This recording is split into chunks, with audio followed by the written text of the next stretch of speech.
What's up, guys? We are back here in the studio. Another episode of Comedy Club Confessions. And my guest today, honestly, I can't even. Is it Armond? Is it Mo? What is it? Armond. Armond? It's Armond. Armond. Yeah. Armond, and your last name? Gorjian. Gorjian. All right, Yep. because he goes Mo G. I'm like that sounds like I know. Mo G. No.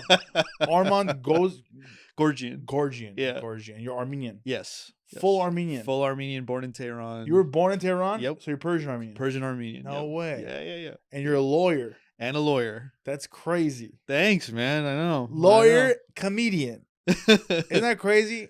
You went to law school. went to law school, but I was older. So I finished law school 2020. And I've been working as an attorney since then. So When was the comedy dream? When that start? How old were you? that's a really good comedy dream's always been there, but I just never felt, and I don't know if you went through this, like I never felt it was for people like me. Like we never had growing up, for me at least, we didn't have like Armenian comedians. We did on K-Rock. Remember that? In 1995, the K-Rock. You remember that? No. How old are you? To 38 now. 38. Yeah. So in K-Rock, KROQ, Yeah, 6.7, the Kevin and Bean show in the morning, they would have this Armenian guy come in, who's an Armenian comedian. That if you Google that, no the idea. Armenian comedian. That's just a funny reference. I thought That's you knew who that was. crazy. No, I wish I knew who that was. He was terrible. They used to make fun of him. he was so bad. Buddy. Was it like He that? so Was bad. it like a He was caricature? he's the Armenian comedian. I remember I ran into him one time at the mall. Yeah. And he was just an Armenian guy in a clown outfit. Oh no. Yeah, and he was passing out business cards. Hey, you've heard of me on K-Rock? I go, no way, that's you. This is like an Armenian homeless man. Oh no. Yeah. But again, even then, that's just one person at 7 a.m. in the morning on weekdays, you know? So then, Yeah. what comics inspired you then? Too many, man. I mean, when I was a young kid, obviously Bernie Mac was my favorite growing up. Bernie Mac, so inspirational for me. But again, like just watching, right? Like just a fan. But you grew up in Tehran? Grew up here. Oh, you grew up Glendale. here? Yeah. I was Glendale. like 3 years old when we moved to Glendale. So I was like a baby. So you were born and raised in Glendale? Yeah. So you went to school in Glendale? Yeah, of course. What school? Hoover. You went to Hoover? Yeah, dude. You graduated 2002? Did not graduate. Alan Daly. You went to CT? I went to CT, bro. They kicked me out of there. I was like, holy it was shit. tough. Dude. I graduated. You I walked on stage. And he's a lawyer now. I'm a lawyer now. What the hell? Yeah. That's crazy, Dude, bro. it's weird. I mean, remember, like the early 2000s was kind of weird. When did you leave area. Hoover? What year?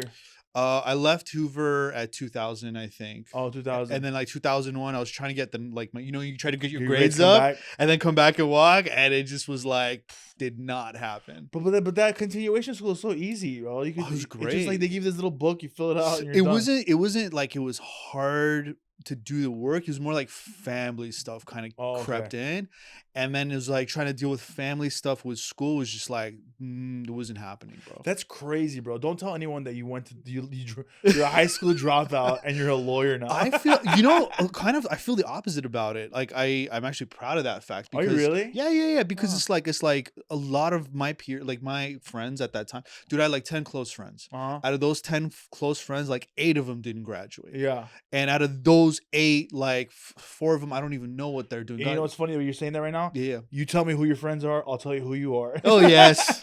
Literally. Yes. No, just being like one of those immigrant kids that was able to like pull yourself out of that thing, because my parents weren't helpful. I mean, they love you, but they can't give you the tools in this world to like get there. Got it. Right. So it's like I can't go to my dad and be like, oh, I want to be a lawyer. It's like, lawyer, I give you money, open shop. What do you do? Yeah. That was my life. I mean, even when I told him, like, as an adult, I'm like, I want to go to law school, he'd be like, why do you want to go to school? He's like, oh, to work. Open market. My dad said that too. My dad real? My dad goes, I go, Dad, I want to go to college. He goes, what college? This is college. I go, what the fuck is this? This is college. Learn right here. That's it. This is college. I go, same. Transfer. Same. And it's weird because like he's really supportive of the comedy. He's really supportive. Everything I've done that's artistic, he loves. Everything I'm trying to do academically, he just doesn't understand. He's like, oh, you're a lawyer. Sick. Okay, good. But there's no like, wow, my son's like a lawyer. The how hard it is to become. It's so hard to be a lawyer. Oh yeah, dude. Oh yeah. So freaking hard. Oh yeah, dude. Comedy, way harder. Really? Way harder. Fuck no, man. Way harder. Because as a lawyer, you do the work, you study, you move forward, right? In comedy, you burn the wrong bridges, you burn the wrong things. Forget about your career. Move to another state, bro. Start all over. That's because true. I've talked to so many comics who are like 10, 15 years in, and they're like, bro, if I could just go back, I would just like network the whole time. I'm like, well, what did you do? I open mic'd the whole time. I'm like, yeah, are you still here? Yeah. I'm still an open micer. It's like, wow, okay, but like, you don't have that in academics. Academics, you put your head down, you work, you're just gonna move forward usually, you know. But in stand-up, it's way harder. So how long have you been doing comedy now? I started comedy in 2019, the summer, and it was to help me with my public speaking because I had a lot of anxiety speaking in public. And if I was gonna be like a lawyer, you have to speak in public. You have to speak in public comfortably, and not just with like, we'll settle. We'll settle. Take it, don't take it. I don't care. I paid anyway. But it's like you have to talk to judges, juries, clients are scary to talk to because they're usually just like Disney. It's like you have to talk to like Disney or the head of NBC, like their legal department, and you have to hold it together because these people can decide one call and you're done. Yeah, they're not a client anymore. So I wanted initially, that's how I started. I started with a class. Where'd you go class? Greg Dean's comedy school, which is in the West Side, Santa Monica. And he just basically, he teaches a lot of things, but the one thing that I taught really quick was how to write a solid joke or solid left turn. And like the mechanism of a left turn and how to do it. And then, dude, I don't know what happened. The moment I started doing open mics, I was like in love.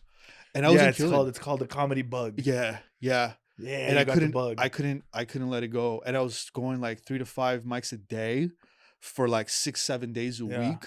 I mean, and then the pandemic hit, but like for 6 months straight, it was like 3 to 5 mics a day. Yeah. Yeah. How did your wife like that? At the time, she was my girlfriend, so no problem. So, oh, baby, you're not out there at clubs and bars. You're in a little dark room with other men, please. Oh, really? Yeah. She was very supportive, man. Yeah, she's great. I met her. She's there you have. Yeah. She loves comedy. And she's a lawyer too. She's a lawyer too. This guy's a lawyer, married a lawyer. Doesn't need to do comedy. He's doing it backwards. I want to become famous so I can make the money you're making. You're like, I make the money. I do tell joke for fun. But it's weird. It's like, I love the process, and it's because I don't have that in law anymore. In law, the process was learning, right? And once you become a lawyer, it's just doing. And now that I'm doing like stand-up, there's so much to learn. And that process, I don't know if you went through this where it's like early on, it's like you write your first joke that gets a laugh. You're like, oh my God, this is gold. And it's not gold. It's not even close to being gold. Yeah. But it's your first level up. Yeah. And you cherish it. And then you try to add to it and grow it. Try to grow it like a flower. Every time you different iterations of it. And I love that process, man. It's like, it's so addicting for me. You are very patient. I'll tell you that. Because I was talking to Anthony Stewart here earlier. And nice. He recorded with him earlier. And I was talking to him. And he's one of the few guys that, like you, are willing to learn and are like a sponge and you execute, you know? He's a great dude. A lot of guys don't want to listen. They think they know everything. No. They like they get mad when you give them a tag. They take it like, instead of like, oh, thank you, that's a great tag. It's more like, what's wrong with what I wrote? It's that ego, dude. That's ego. That ego is gonna. You know when they go, comics take 10 years. I've heard this so many times from different comics. They go, it takes 10 years to be a comic before you even know who you are.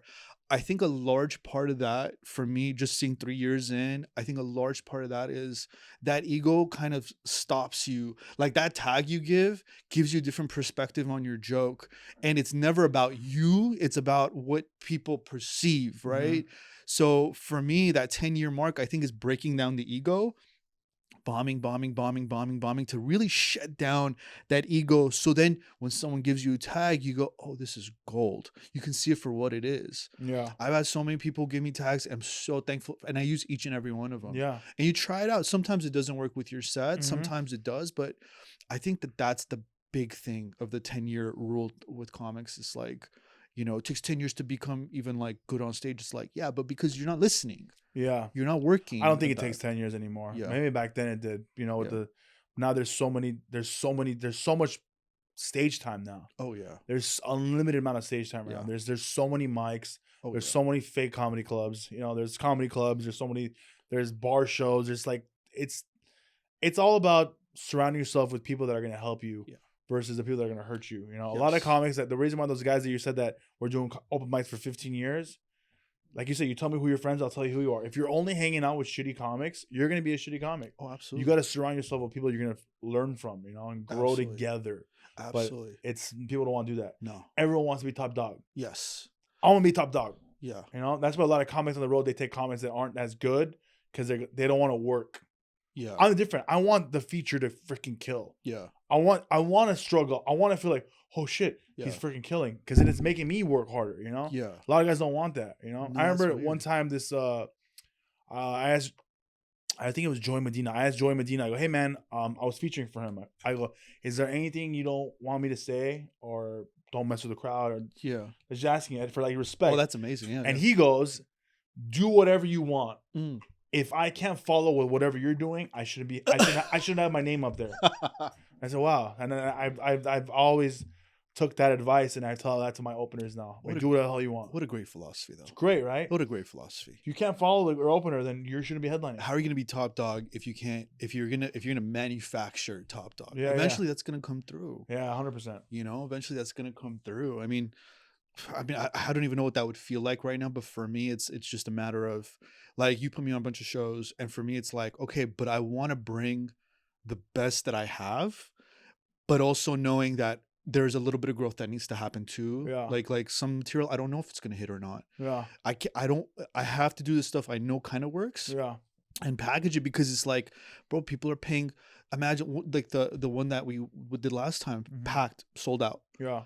That's $25-$40 a person a night. Yeah. But that's just the ticket, plus drinks, Food. plus transportation for some people, plus getting like a nanny for the night. You gotta bring the best Bro, game every time. And for me, that's the pressure. It's like bringing the best version of myself, but also like, okay, but where's that little 2-minute gap where I can slide in a new tag, or like that 2 minutes place? But that's the thing I was trying to tell you. Yeah. They're you're not the headliner yet, you know? Yeah. Don't worry about that. Yeah. Right now is your chance to try new stuff, push boundaries, you know, do different sets every single time. Yeah. You have that. You have that capability right now. You can do that right now. Yeah. I feel that pressure sometimes when I'm on the road. I'm like, oh my God, Wow. I have to go up there and do like start A to AZ. Like, I just want to do my best jokes, because I don't want to. The worst thing ever, you travel somewhere, Yeah. you don't do good, and then you're like, well, you want to buy a t-shirt? Hey, I know you just saw that said, but do you want Yeah. But also too, like lately, like the past year, I've been feeling so free on stage. Yeah. Very free to, like, not that I don't care, Yeah. but I don't care if they don't like me. That's different.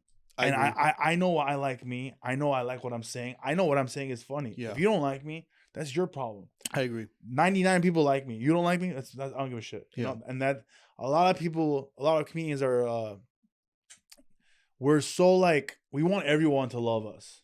Yeah. And that's the problem. We can't please everybody. You know? No. Yeah. And I love your philosophy on that. And there's one thing that the small little lesson I have learned in a short amount of time is like, what you feel on stage, people feel. So when you take that pressure off of them, of like, dude, I'm comfortable up here. You don't have to laugh. Yeah. When they feel that, I feel like that's those little pockets when I get there. Because for me, it's like, so you have that probably the most of the set, right? The whole set. Mm-hmm. For me, I have pockets of that. Like, it comes and it's like, oh, wait, now there's a little bit of dead air. Mm-hmm. And I feel the anxiety a little bit. I push it down and I push through, and then I find a pocket again. But it's kind of like, for me, it's fleeting. Like, I'll catch it and I'll be in like a weird riff type of act out thing. Yeah. And then I'll lose it because I'm going, where's my next bit? And what You're thinking about your next joke. Yeah. The other day at the club, he blacked out on stage. Yeah. He's in mid joke, and then he goes, where am I? Like, yes. Kind of like that, right? Yes. And that was scary because it's like, I was having a blast. Like, I was in packed house. There's house, 160 people. It's packed, crazy packed. Yeah. And he literally like towards the end of the set. And towards the end of the set, he's like kind of blacked out a little bit. Yeah. But that's how it is, man. You're 3 years in. Yeah. You're 3 years, not even 2020 doesn't count. You're like 2 years in. Oh, exactly. Right. You're like 2 years in. If you take that out, Year and a half. Year and a half. Year and a You're half. so green. Yeah. But it's a beautiful place to be where you're at right now. You know why? Because your mind is thinking. You love you love this so much that you're willing to do these spots anywhere you want to go, anywhere you want to be. You want to be around it. Yes. You want to be in the room. You want to listen. You want to talk to everybody. You want to network. Yes. After a while, man, like you just talk, man, fuck everybody. I'm in that place where I feel like everyone is so unique and like has a special perspective, and I want to bring value anywhere I can as a young comic. Yeah. It's like, and I've learned this just being an adult. You learn like when you bring value to people, it's like you give me a ton of value when we talk. Like even like one little sliver of advice for me literally fast forwards my writing fucking 3 years to 4 years. Yeah, we had a talk yesterday. I gave you like a 45-minute talk, and I just give you like a quick breakdown, a quick like just and you're like, oh, wow. Timing now makes sense in my head when I write at home. Yeah, totally. How to present material, how to present the setup so that in the audience ask the right question in their head. Yeah. So the punchline. I mean, dude, that's something like, I swear to God, like, I mean, I've taken so many, I watch YouTube videos on writing jokes. I've taken classes.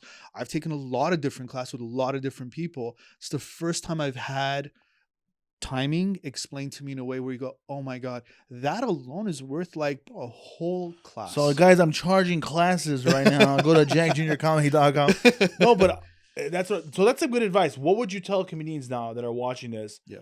If they're starting out comedy, what should they do and what shouldn't they do? The one thing I see a lot of comics do is they run to record the open mic sets and post it on Instagram. I mean, dude, sometimes it's like, it's not your best bit and it's not the best presentation of the bit. Yeah. Right? Like I've posted after a year and a half plus. Yeah. I've posted only 3 clips of my stand-up. Yeah. There's only 3 on my Instagram. Yeah. And those 3 were recorded at packed houses, a lot of laughter. Yeah. You see people there. That's one thing I just couldn't do that, post like something from an open mic. The other thing I would say is everyone has like a skill, right? Bring your skill to people that don't have the time to do the thing or learn the thing. That's how we met. Yeah.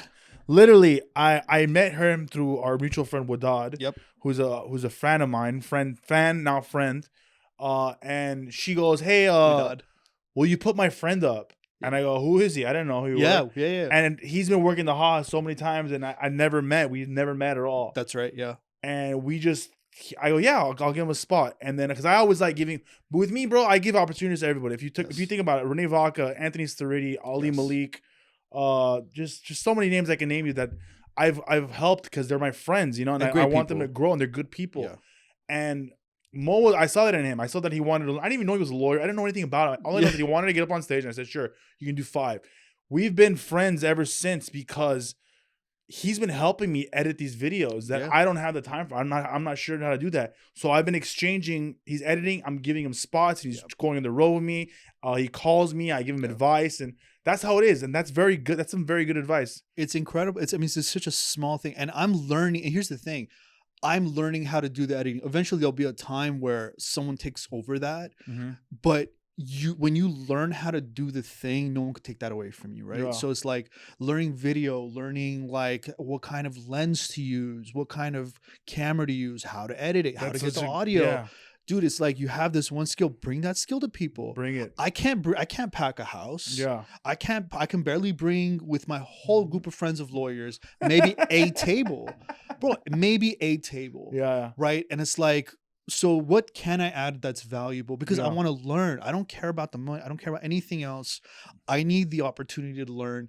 And this is what I was saying. It's harder than being a lawyer because as a law, you have you have a piece of paper that goes, you're a lawyer. Everyone goes, go be a lawyer. You don't have to bring clients. You just do the job, right? Yeah. But here it's like, there's so many opportunities to add value, man. Yeah. So many opportunities to add value. But there's like a million things a club needs, right? But people, for whatever reason, they feel like they can't, they can't add that value. So you're saying the best advice for up and coming comics is don't post your shitty videos. Yeah, I see that way too much. And add value to yourself. Even if you can't bring people to a show, help make a flyer or edit a video or ask the producer how I can help. What do you need? What do you need? Because honestly, that's the truth, man. It's exhausting. I produce shows all the time. Yeah. I make 4 flyers a week.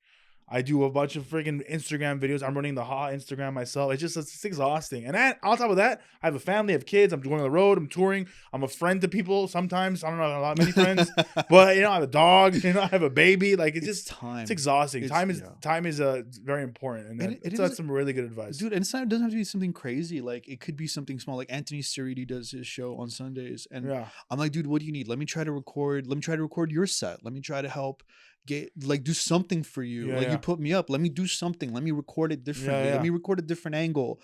Let me fucking cold open. You put me on the show. Yeah. I'll cold open, dude. I don't even care. Put me on the worst spot nobody wants to take. So I like cold open. I've learned so much. It's like you don't, you can't do no wrong. No. You're the first person they see. They don't know. There's nothing to compare to. You're good. Oh, dude. And you have a real good, it's like a blank slate for the room. And I mean, the first time I did it was really rough. Yeah. But then Anthony came on and took over. And the second time, I actually asked you for advice. Yeah. And you go there with a lot of energy. And I did. And I got a much bigger response than the previous time. Yeah. I still think it's a hard spot. The hardest spot is after me. Oh, yeah. Oh, yeah. Oh, yeah. Of course not. There's so many better comedians. Bro, but one thing, by the way, this is brought to you by Comedy Showcase app. Make sure to support our sponsors. Comedy Showcase app. This is an app where comedians put their content on and they give you money. It's a good app. Oh, sure. Check it out, Comedy Showcase app. That's great, man. So, are you still a lawyer? Full time. 80 hours a week. When do you see your wife? At home, when we work at home at the same time. You work together? Sometimes we work at home from home, work from home type of thing. And it's great, man. She's wonderful. I'm taking Mo with me to San Diego. You coming to San Diego? San Diego, yeah. San Diego and Las Vegas. We're doing 2 shows. We're doing a show on December 14th in San Diego and in Las Vegas, January 20th. Yes. Where can they find you, brother? At Armond Gorjian on Instagram. We need to change that, bro. You need something simple. Simpler? That's so hard. Is that how do you spell it? Armie. Uh-huh. And then there's phonetic. So Gorjian. That's not that bad. Yep. Just change it to Army G-O. Army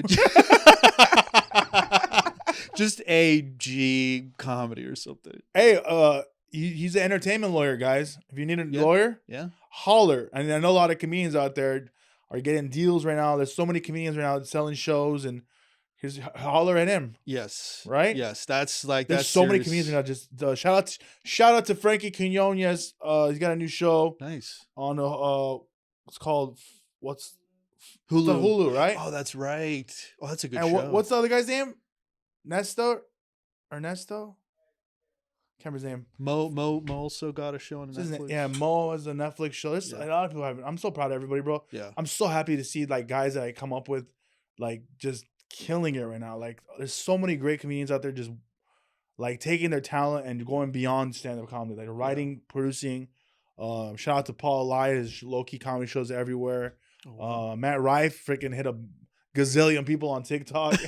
There's so many things that are going on right now. It's just great, and I love seeing that kind of stuff. Yeah. Shout out to everyone working their ass off right now. Yes, you are being recognized right now, whether I said your name or not. I love you guys so much, and you inspire younger comics too. Yeah, go to jackjuniorcomedy.com for tour dates.